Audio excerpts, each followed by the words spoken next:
Starting with Blackpool last Saturday, obviously it must be frustrating to concede a late equaliser such as that. What's the overriding feeling carrying into training on Monday morning? I don't know. We same as everything, I suppose. You look at it, you can't change your opinion of the game because you conceded a goal, whether it be first minute or last minute. I think because it was so late and it was virtually the last kick of the game, I think everybody walked off the pitch with a resigned look on their face. But when you review the game, there was an awful lot of things we did really well against a team that has probably turned the corner and it's going to prove difficult opponents for a lot of people. So I think we got stronger and better, and we understood what the game needed. Got the goal in front. Probably could have got another couple if it wasn't for the goalkeeper, Blackpool's goalkeeper. So they didn't really have a shot, and so when teams launch a ball forward at every opportunity in the last 5 minutes because they've got nothing to lose, becomes difficult. I think we've learnt that. We brought on a centre half for Rico because of that very thing, and probably we should have tacked the first ball. That was one thing we looked at, and that's down probably to the coaches more than the players and our organisation at the free kick. We usually have somebody on the side of the wall who's detached just to take care of that player that stands that side. So they're two organisational things that we looked on and said, look, we need to do better. It doesn't matter whether it's the first minute or the last minute, but apart from that, I thought the performance was as good as we've played for me, for different reasons. People, if you're just watching the game just watching it, then I think, but when you look at the things that we've tried to do in training and tried to affect the performance, I thought we were excellent. Since you've arrived, what do you think the biggest strength of this squad is? Biggest strength? Well, they're obviously, people talk about team spirit, and it's all like when you win games, there's always team spirit, and I think so they've got that. How it comes across, I think, is probably a steely determination to make sure that their performances are as consistent as they have been. I think they're all. Some of them are young, but they've been together quite a few, couple of seasons, so they've got a really good knowledge of each other, and I think they, there's no fist shaking and screaming and shouting. I think there's a quiet determination that they need to play well, not for themselves but for the team. I think that's been instilled with the present staff that are still here and the staff that have just gone. So I think we've still got to be careful that we nurture that rather than stifle it, and so I think that's probably the biggest. It's something. It's a bit. There's no one thing, but I think that's the thing, and it's difficult to put and try and give you examples of it. It's just there. You can feel it rather than actually describe it or touch it. Bryn Morris has arrived this week. For those that don't know too much about him, what sort of player is he? Well, he's a young boy that's been on loan 3 times in the past, so knows what the lower divisions is about, which is important when you take young players on loan. First loans are always difficult because it's a different world. So he knows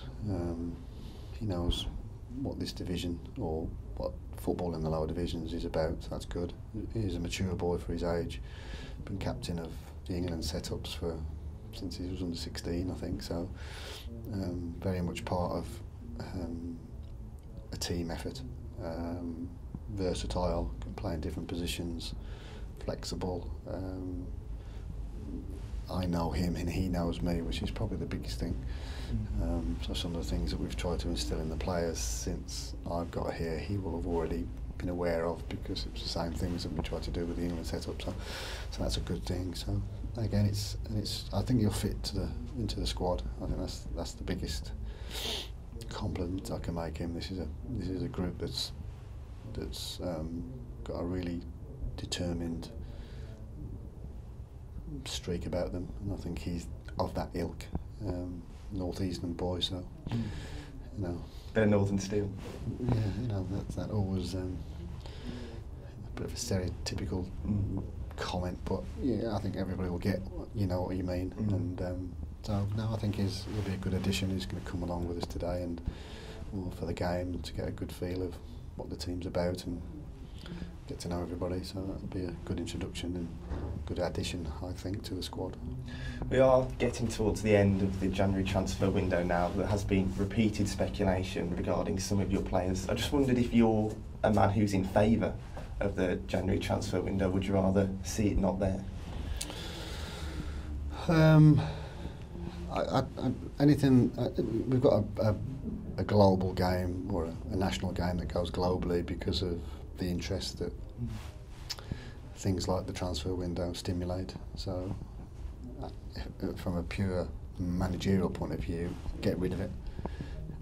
but from a, you know, when you're looking at another pair of eyes, then anything that stimulates interest in the English game is good for the English game. So it's just something that we have to deal with, and I think that probably the biggest bugbear for managers and coaches and up and down the country is, with all due respect, asking about speculation, because I can put something on Twitter under another name that says speculation that Rico Henry's been, you know, Real Madrid are looking at him, and it's like, and then you're duty bound to ask the question, and then you go, why am I supposed to ask that? You know what I mean? So it's like, I think that's the biggest thing. I think if there was a moratorium on media people asking about transfer speculation, we'd all go, yeah, fine, just you know, keep the transfer window, but just cut out all the questions.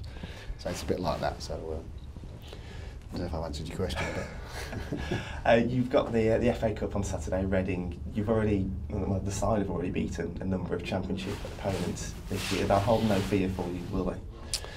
Yeah, and I think when you look at the Championship sides of, and I said this before the Brentford game, you know, it's a time of the year when Championship sides don't really play there. You know, it's a chance to put their squad players in early part of the season, and that's no disrespect to them, and no, you know, for the performances that the boys have put up. And Reading was probably the first one where, and even then they rested maybe their best player with Alan Judge, who came on at half time. That's credit to the performance of the Walsall lads. And I think you're getting into a stage where that isn't going to happen anymore. You know, Brian will be determined to get round to the 5th round of the FA Cup, which will be again for them a money spinner and a glamorous tie, and test them. You know, they'd like to get a Premier Division boys because that's where they want to ultimately end up. So I think this definitely will be the most difficult tie. I think they're,